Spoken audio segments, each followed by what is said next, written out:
Hey everybody, Chomsky here, working with a lighting issue, so I am gonna have some fun with this. Uh, yeah, so just wanted to say, uh, really, thanks for an awesome 2025. Here in Raid, we've gone through a few things, but I just wanted to start it off with saying thanks for hanging out, watching these videos, and all that fun stuff. But I did want to go through the fusions of 2025, just talk about them and show you what I'm working with. Nothing too wild or ridiculous, and just kind of stream of consciousness talk about them. I am using a Yumi I love, a Yum I love, actually, a Yumi love. Just going through their list that they have for 2025 and just going through it. So, first up, we have Mad Hatter. And I didn't realize that he was a 2025 fusion. I, it was during the Alice event. So I guess, and again, I'm only going based on that.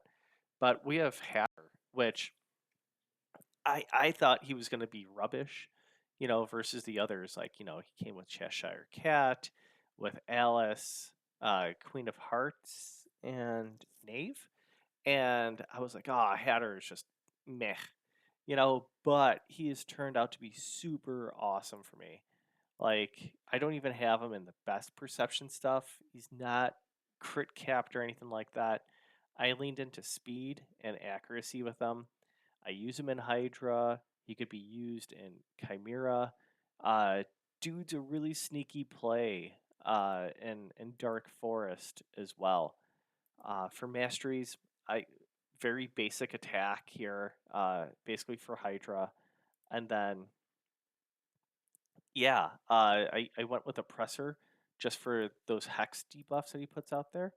Uh, the A3 gets really fun because it basically knocks out Fear and Hydra for my dude, so I'm not utilizing a spot in Hydra for uh, uh, Shamael.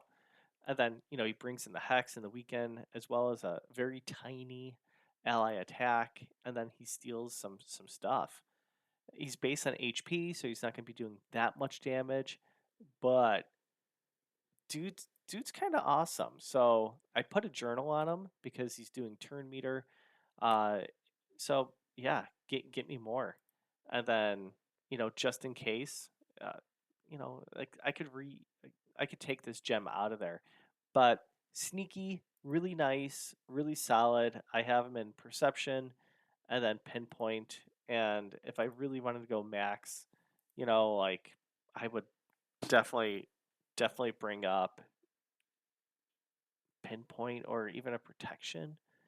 Um, Feral works as well. It just depends about what you have.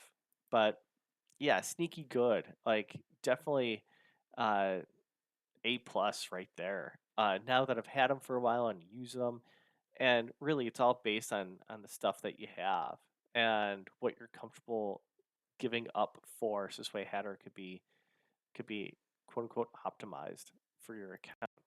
But definitely awesome. The next one was Esme. I don't have Esme, so I can't go nuts on that one. And then the next one's Fabian, in which if you've gone in live arena and stuff like that, Fabian's just kind of a twerp, just just really annoying. And if you have the relic with the fear, um, where are you, buddy? Not this one. Um, Really, it's like this one, the Gaze of Damnation. It's that the wearer does more damage. He's not exactly doing that much damage, or at least that I didn't have him set up for. But this could definitely be useful. Um, just, just it's okay. Dealing more damage, but really just for the accuracy. You could utilize some more, um, some different relics, but that's fine. I've taken stuff off of him throughout the year. I don't really use Fabian that much anymore. He's still at level 48. He's at 5 star. and I have him in temporal chains. But yeah, it's one of those things where like the 6-star Fabian would be really really awesome, but I'm not there. I don't have him, and that's fine. And I have him with more of a defense as well as accuracy on him, just for going offense. But the dude's a pain in the ass, just with all the fears and depending on how fast you have him set up. Like mine was pushing 410 at its peak, and and it was fun. I I I I, I wouldn't mind going back and building them up, but again, I don't have that 6-star, and my current arena team I'm feeling really good with. Tag team, I guess he could still be useful. You can even bring him in Dark Forest, like just for wave content. I really, really not bad. His stuff doesn't work against bosses necessarily, so that diminishes his value. But as a support, super awesome. Like we're talking about an uh, A plus fusion. Just really, really good, and it basically changed arena. That we basically had to have stone skin. It brought speed meta back. It was just really, really solid. Top notch for sure. Then next up, we got Lysanther. I don't have a Lysanther on my account. I believe he may still be in my portal to be utilized. No, I don't. I didn't go for him. Geez, I still have bells. It's been a year. um, but what is he? High elf, right? Yeah. I didn't go for him. I didn't really see the need for him. He was kind of pigeonholed as a as a Hydra dude. Like really, it was okay. I didn't. I'm not really caring too much about Hydra. Um, so yeah, he just seemed like kind of a borderline throw in. So I didn't care much for him, and that's why I didn't go for him. Next up, we have the immovable Ishiyama, and I actually do have him. Uh, I don't think I really messed around with him, so bear with me. Always tag your stuff. Yeah, he's still at 5. He's an HP based dude. You know, having the fear out there is not bad. You could Gamaran with him would be awesome, just to get more fears out there. And really, that's not bad. It's just with Stone Skin being out there, it's hard if you don't have a stripper out there that like these fears, all these debuffs, they would be awesome in a vacuum.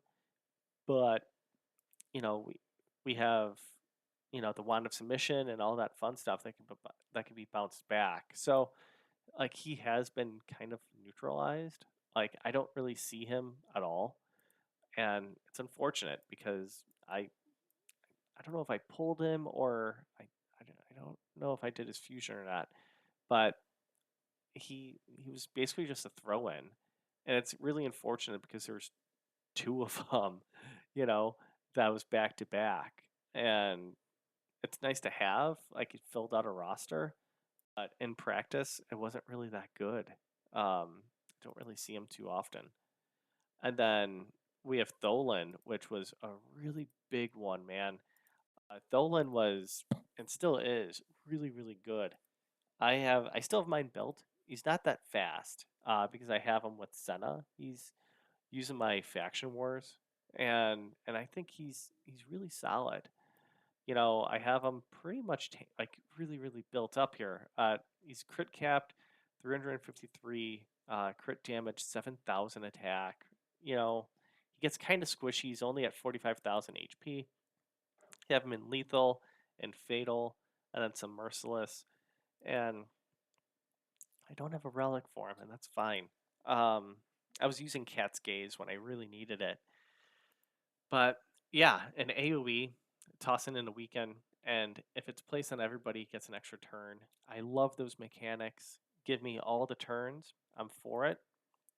Here, he's only attacking once, ignoring defense, and then it decreases the attack you know, like it's an awesome seesaw. He's decreasing the attack of that champion and then increasing his own. So really, when we talk about Hydra, clan boss, even uh, bosses that we may have like in Curse City or Dark Forest, like getting this little passive, not even passive, but this little skill increase here, this add-on, this bonus. How about that bonus? This bonus is really neat and just cool. And then it's an AoE. He's increasing his own attack, and then you're going to basically have him crit capped because you're a good raid player and that you see that damage dealers should be crit capped. He's also ignoring unkillable and shields. So just really, really solid on that one. And then he's tossing another hit on every 5 turns. So you could easily toss in some crowd control stuff with him, but ideally just have him as your nuker, and he's good. He's replaced my Mountain King in Faction Wars. I was using Hermdig for a bit, but really just I have him set up with Senna, gets that turn meter increase, and then he just goes nuts. So a really solid champ, and I like really really good. I think they knocked it out of the park, and Plarium really had to, because they had two throwaway fusions. So uh, that was a nice comeback for sure. And then next up we had Titus, which I'm not going to spend too much time on, but Titus was a game changer for a boatload of accounts. Talking about a void legendary, and basically you build up his shield. So Wixwell, if you went for him last year, also a fusion, a community fusion, that we got a chance to vote for Titus's skills.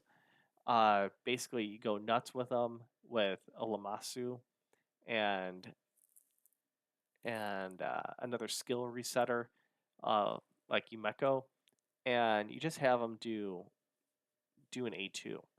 My my Titus isn't the greatest. I need another shield set on him. He's not really that great, but I'm still pulling down billions of damage on Clan Boss and Hydra. The next step for me is to get him more auto friendly. Right now it's all manual, so that kind of sucks, but that's fine. And I have him under the attack tree here, ignoring defense, and then getting that extra hit, which kind of screws up some things, so I may have to change this. But right now, I'm kind of digging it. Um, it's okay. I'm okay with this.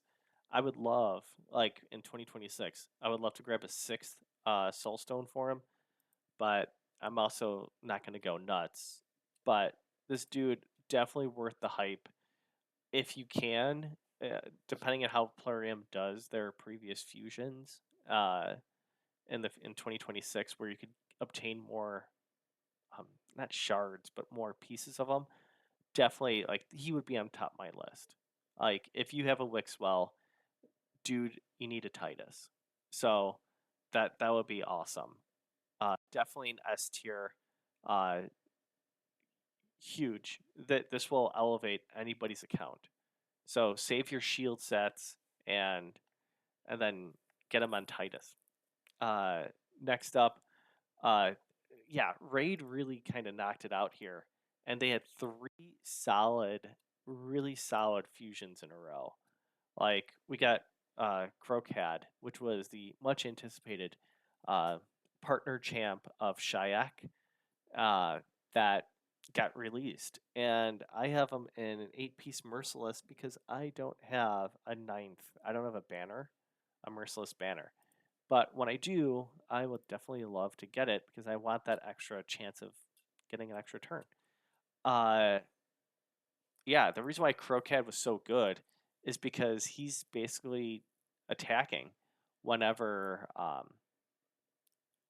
basically a counterattack to Crocad, to Shayak, I believe. Whenever Shayak gets hit, he goes.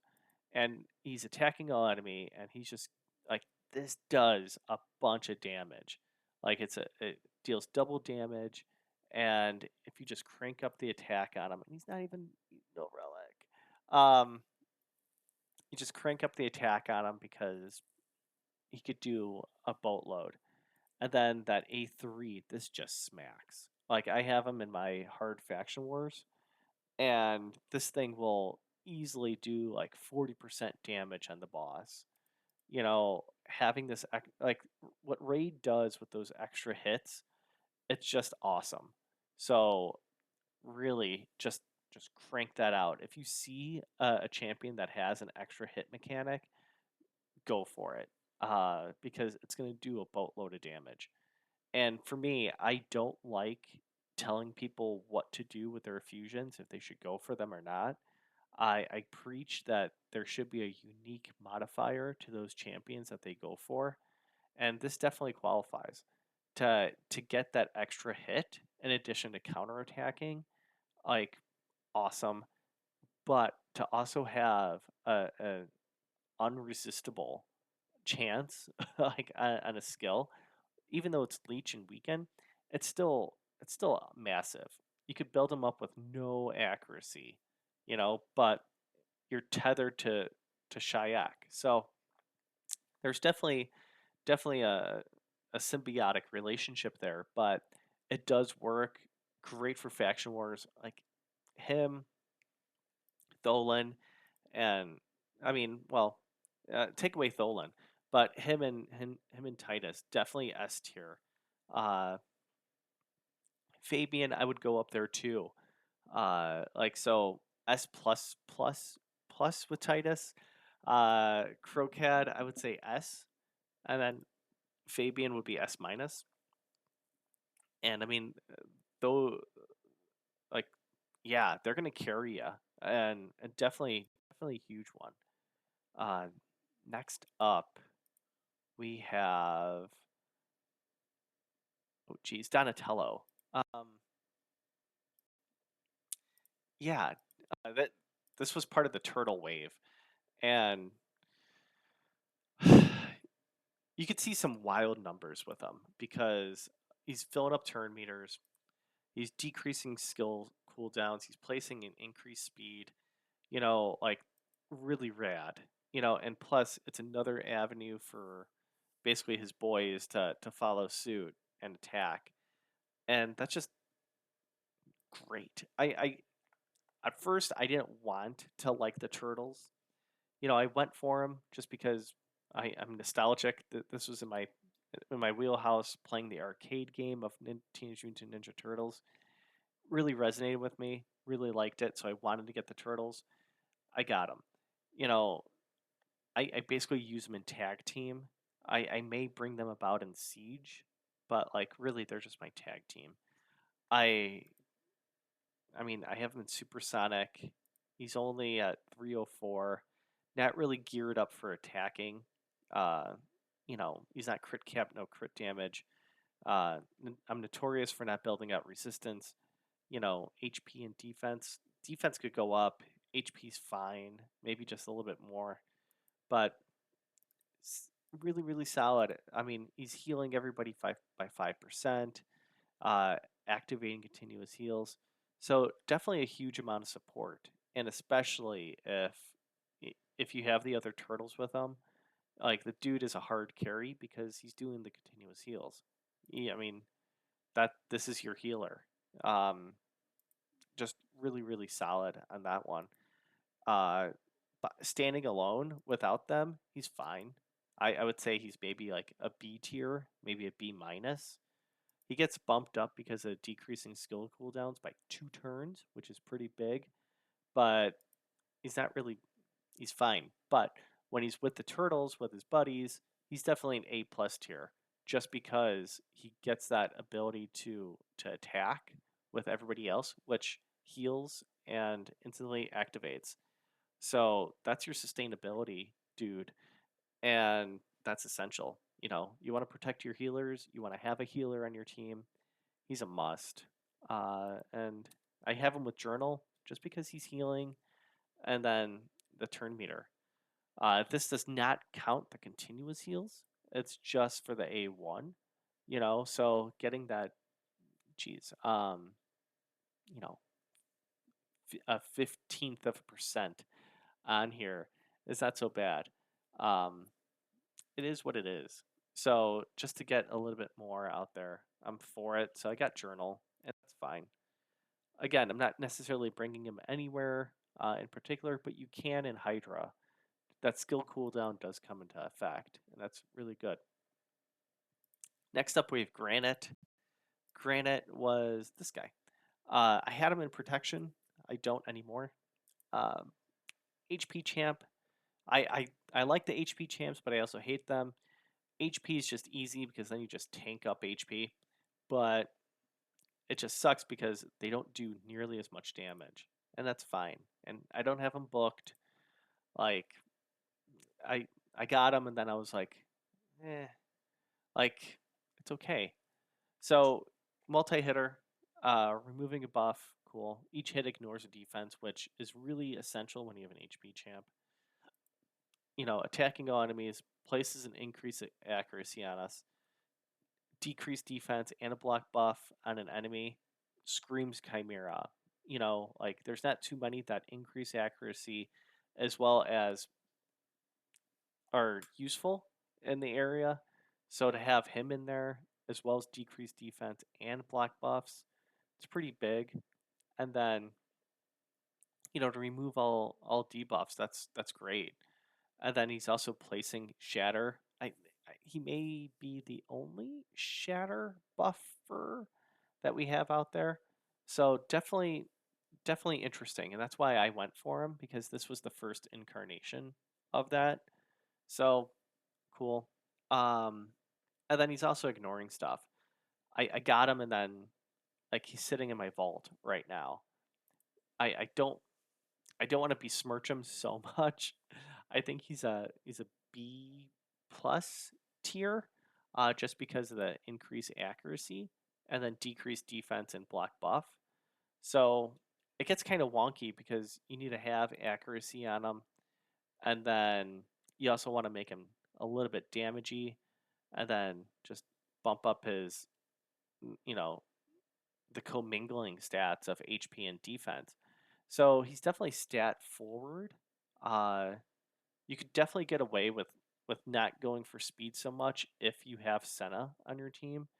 So that's fine. And if you do have Senna and he dies, he comes back and he does and uh, just a regular A1, but it can do some damage. So yeah, I definitely think he was fine. Um, I may have some remorse on him, but having the remove deep, uh, sorry, having him remove a buff from the target could be really helpful in Forest as well. Like again, decreased defense and block buff is pretty big. So having those block buffs against that that witch, the female witch in Dark Forest, I'm drawing a blank on her name, but if you put a block buff out there, she can't toss her continuous heals. So get those block buffs out there, and you're fine. And I did build them out at more of a tacky. So all right. I don't have them booked, and that's fine. And I have Draught of Ire, just yeah, just for the stats, and I think that's it. I think that's why I did that. But yeah, moving on, we got Maria, the Halloween fusion, and yeah, she got nerfed because there was a streamer that talked about it, but let's be frank, like maybe like three of us were gonna get to those stats and necessary items.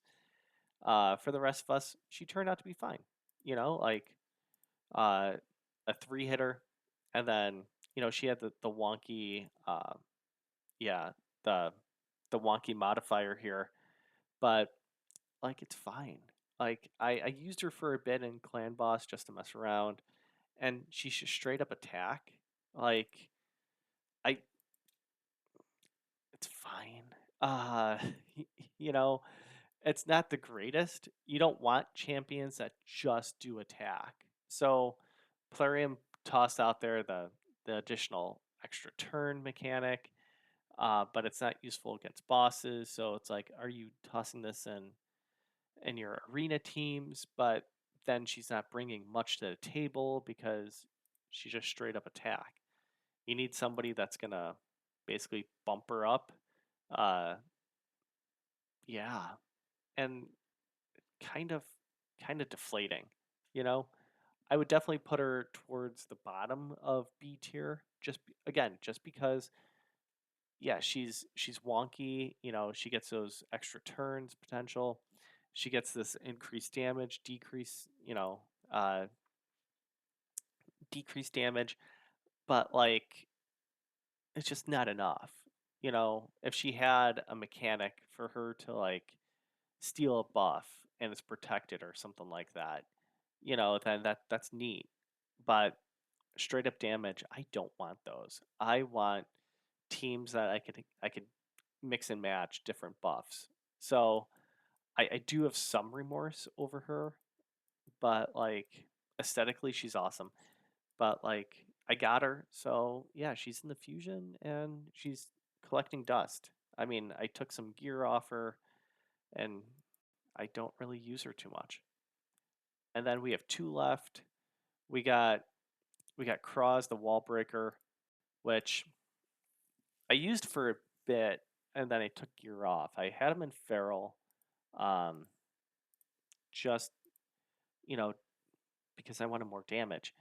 Then it turned into, do I really need him for Ogre and Tribes? And I use him for I need to mess around with that one level in Faction Wars about the bombs. But it's just like outside of that, he's collecting dust. Um, if you have him, you're tossing out bombs and stuff like that. You know, he's attack based. So anything attack based, your bombs are going on your attack that you have. So you definitely want to crank out the attack as much as you can. You know, bombs bombs are related to attack. So get that going. I don't have them fast, which is a me thing. I'm pointing the thumb. But outside, like bombs are cool. It'd have been cool if in his doohickey here, um, if this worked through Stone Skin, that would have been neat. Like this automatically places rather than going through that 50-50. That would have been awesome, but it didn't happen. So that really tossed down a bunch of value. So what can you do? You could toss him in Stone Skin, like just a 9-piece Stone Skin, and for him to weather the storm and to have other people basically work through their Stone Skins this way they can come in and place those bombs. That's not fun. Basically, you're just waiting and waiting and waiting and hoping that your 50-50s work. You know, I don't like that. I want to go in, I want to place my shit, and then you know, bounce out. So I have a Commodus, and Commodus does it. So him not having that mechanic on here that it goes through, that it gets placed on Stone Skin no matter what really diminishes his value. And I get it, he's just a legendary, but that would have definitely increased his status to be an S tier. And right now, like I maybe a borderline C/B. Like the whole point of him is these bomb mechanics, right? And they're cool and rad, but where are you tossing this at? You know, we have Nishak that does bombs that go into poison. So, and those poisons are unresistible. We have Commodus that works his bombs to Stone Skin no matter what, and then you stun. Here we just have straight up bombs, and they're not protected or anything like that, so they could be cleansed off, much like anybody else. But it's just kind of like if there was another element here then we would have been it could have been meta breaking, but it's not. So I'm okay giving him a C tier, and I understand the element of block active skills for 2 turns being huge. So we could just lean into that, and that's fine. But we still have that mechanic of accuracy being an issue, and then him being fast enough too. So we're talking about a stat heavy person. We're talking about speed and accuracy, and then we have sustainability. So maybe HP, or we could just glass cannon it and then crank up his attack. But we still need increased speed, and yeah, like Ogren Tribes is not known for their speed people. So uh yeah, it gets like I understand what we're doing here, but it gets kind of tricky.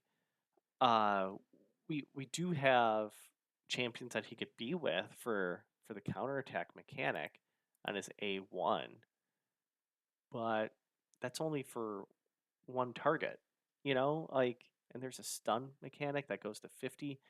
Cool. That's fine. So we have a 50 50 50, and that's there's a high probability of that being tossed in there, so that's okay. It's, one would say a 50% chance, a coin toss, but like, and I'm not trying to poo-poo him too much, but I think, it only adds to the element of like, yo, these fusions should be a little bit not supercharged, but they should be charged additionally, for all the work that we're going through with it. And maybe we'll get a rework, but highly unlikely. It's a fusion, and there's a boatload of other champions that need to get reworked. Um, so yeah, I feel good with tossing him in C tier. And then the last one is Yuki Yukimasa, Demon of Ice, who I tossed. I I've been messing around with a few different builds on him. I think Nubs released a video on Yuki and the gear sets that we should use. Ash did one as well because there was a whole lot here, and he's definitely a fun champ to mess around with. Um, I am at 50. I'm waiting for CVC or champ training event that I really want the rewards to bring him up to 60. But I have him in Stone Skin because I want him to kind of stick around for a bit. So this way I could then revive. My idea is that I have him at basically 230, 240 speed, and then basically as a go second, and ideally getting a revive out there, an AoE revive. Uh, that's so hard to kind of plan for because you need a decreased defense, a weaken, or something like that out there before he goes. So this way he could then do an AoE revive when he kills someone. So I need him to go last on that go second team. I need somebody ahead of him. I need somebody to power down people, and then him to go and attack. So it's kind of hard, but I got that freeze working with me, so there's some crowd control. So this way I could gather up my shit and see what I can do. But it's hard to kind of gauge that out, right? So he's definitely a weird one, and I got him relatively quick because I was really fortunate to pull another epic. So he's okay, and it's okay to be okay. Like I don't foresee myself using him outside of faction wars. I enjoy the element that we could potentially revive. I think that this is more in line to make Dark Forest and other elements that he may be in that more challenging for us to go against, because like he's a champ that we may be proud to get, but he's definitely one that's going to be challenging when we go up against because of the freeze mechanic, because of the revive ability, and the turn meter manipulation. Like, it's definitely screams to me that he was put in to be an an enemy, basically an enemy within. So, and I have him almost fully mastered. Basically, going to go for timely intervention just because like I want him to be a reviver, right? So we have this great choice, and I love champions like this and Pathfinder and Dungeons and Dragons and stuff like that, where we could kind of manipulate him to be what we want. He reads as an attack based champion, make him damagey, and there you go. He could also be that reviver, so build him as a support. Forego those attack and don't worry about crit rate, don't worry about crit damage, and lean into that reviving one random ally, with a 50-50. And that's fine if you're okay with it. Uh, you could make him as a glass cannon and hope that somebody else picks him up, but we know that there's not too many revivers. So it's definitely a fun game to play, and this is what makes Raid fun. So right now, I have him at B tier. B as in boy, B as in Baltimore. Um, just because, like, we need a reviver for Shadowkin. So he definitely the scarcity gets that rating up there. But outside of that, I'm not really seeing the practical uses for him. Faction Wars and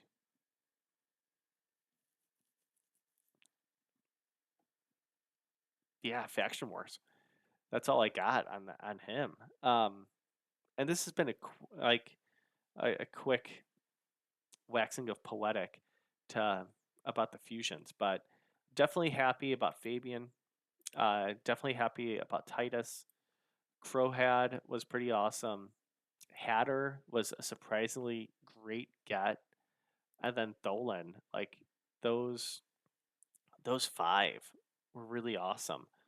Donnie would be up there too, so definitely honorable mention, or Donald Donable mention would be Donnie. But yeah, um, outside of that, like the others just need to step it up, and or maybe I'm a little bit too big for these guys, and maybe that could be it too. But yeah, that's my talk about the fusion, and it's been almost 40 minutes. So, geez, thanks for listening, and I look forward to seeing you in the next video. Take care.